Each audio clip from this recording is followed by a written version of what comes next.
قد افلح المؤمنون، مومن نے کہا، جنت نے کہا مومن کے بارے میں، مومنین کامیاب ہوگی جن کے اندر یہ 7 صفتیں ہوں۔ آپ وہ 7 صفتیں دیکھ لیں۔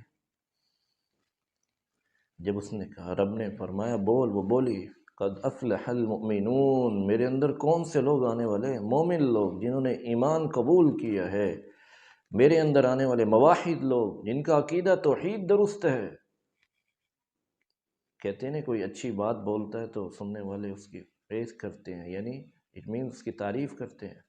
جب اس نے کہا قد افلح المؤمنون، تمام فرشتوں نے کہا فقالت الملائکہ طوبی لکی، تیرے لیے خوشخبری ہو، الطوبی منزل الملوک، اے بادشاہوں کی رہنے کی جگہ۔ پتہ یہ چلا جو بھی اس میں آیا ہے وہ بادشاہ کی حیثیت رکھتا ہے۔ ہمیں ایک مکان کو ترستے ہیں، دکان کو ترستے ہیں، ہر جنتی ایک بادشاہ کی حیثیت سے ہوگا۔ منزل الملوک، فرشتوں نے کہا خوشخبری ہے تیرے لیے اے بادشاہوں کی منزل۔ تو یہاں کی بادشاہت تو ختم ہو جاتے ہیں، وہاں کی بادشاہت کبھی ختم نہیں ہوگی اگر مل جائے گی۔